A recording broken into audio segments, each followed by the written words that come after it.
হচ্ছে জামাতি প্রশাসন একটা ষড়যন্ত্র করে হচ্ছে শিবিরকে জিতিয়ে দিয়েছে।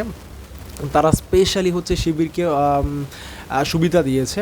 তো এইটা ছিল আসলেই আবিদ ভাইয়ের হচ্ছে অভিযোগ শিবিরের বিরুদ্ধে। তারপর হচ্ছে আমরা সবাই দেখেছি যে আবিদ ভাই হচ্ছে বিক্ষোভ মিছিল করেছিলেন, এই নির্বাচনটাকে বর্জন করেছেন। তারা হচ্ছে এই নির্বাচনটাকে বর্জন করেছে, কিন্তু আসলে অবশেষে হচ্ছে ফলাফল ঘোষণা করা হয়েছে যে অবশেষে সাদিক কায়েম বাই হচ্ছে ঢাকা বিশ্ববিদ্যালয়ের পিপি নির্বাচিত হয়েছেন। তো এটা কনফার্ম হয়েছে। আর হচ্ছে আপনারা সবাই জানেন যে গত পরশুদিন হচ্ছে আবার জাকসু নির্বাচন হয়েছে। সে জাকসু নির্বাচন নিয়েও অনেক জল্পনা কল্পনা হয়েছে, আপনারা সবাই জানেন, ইতিমধ্যে সবাই দেখেছেন আপনারা সেই জাকসু নির্বাচনে আসলে কি হয়েছে। আসলে 2 দিন আগে হচ্ছে নির্বাচন হয়েছে, 2 দিন পরে হচ্ছে সেই ভোটের ফলাফল, সেই নির্বাচনের ফলাফল জানানো হয়েছে। আজকে সকালে মেবি হচ্ছে জানানো হয়েছে। আজকে হচ্ছে মেবি 13 তারিখ হচ্ছে সন্ধ্যার দিকে হচ্ছে নির্বাচন ফলাফলটা জানানো হয়েছে। সো এরকম ইতিহাস মনে হয় বাংলাদেশে এই প্রথম ঘটলো, যে পৃথিবীর এরকম ইতিহাস কখনো কোনো জায়গায় আছে কি না সেটা আসলে আমার সন্দেহ।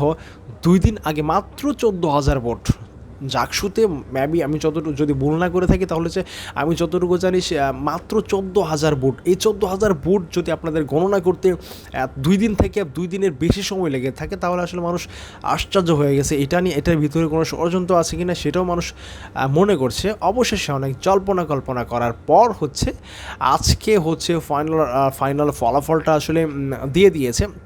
অনেকে বলছে যে এই নির্বাচনটাকে বর্জন করার একটা পায়তারা চলছে, এই নির্বাচন নিয়ে আসলে অনেক ষড়যন্ত্র চলতেছে। আবার অনেকে বলতেছে যে হচ্ছে লন্ডন থেকে হচ্ছে তারেক রহমান এই নির্বাচনটাকে একটা ছাত্রদলের পক্ষে নেওয়ার একটা চেষ্টা চালাচ্ছে। কারণ হচ্ছে ইতিমধ্যে হচ্ছে আপনারা সবাই জানেন যে ডাকসু নির্বাচনে হচ্ছে তারা পরাজিত হয়েছে বিপুল ভোটে, বিএনপি বিপুল ভোটে পরাজিত হয়েছে। সেখানে সাদিক কায়েম বাই জয় হয়েছে বিপুল ভোটে। সো তারা চাচ্ছিল যে এই নির্বাচনটাও যদি তারা হচ্ছে জিতে কোনোভাবে বিজয়ী হয়, হয়তো এরকম অনেকেই আসলে এই বিষয়গুলো অভিযোগ তুলেছেন সোশ্যাল মিডিয়াতে। তা না হলে 14,000 ভোট গণনা করতে আসলে এত সময় লাগার কথা না। এত সময় লেগেছে কেন, আসলে এটা নিয়ে আসলে অনেকের মনে সন্দেহ জেগেছে। অবশেষে হচ্ছে জাকসুর ফলাফল ঘোষণা করেছে আজকে। সেখানে হচ্ছে আপনারা জানেন স্বতন্ত্র থেকে যিনি দাঁড়িয়েছিলেন আমাদের জিতু ভাই, তিনি হচ্ছে জাকসুর হচ্ছে বিপি নির্বাচিত হয়েছেন।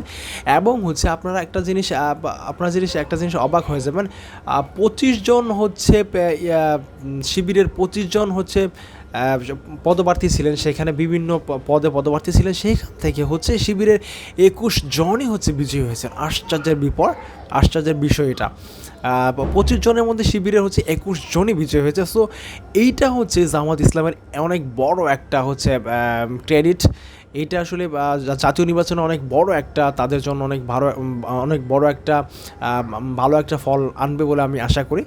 সো এটা আসলে এতটুকুই বলা ছিল। আপনারা সবাই ভালো থাকবেন, সুস্থ থাকবেন। দেখা হবে পরবর্তী কোনো ভিডিওতে। সেই পর্যন্ত ভালো থাকবেন, সুস্থ থাকবেন। আল্লাহ হাফেজ।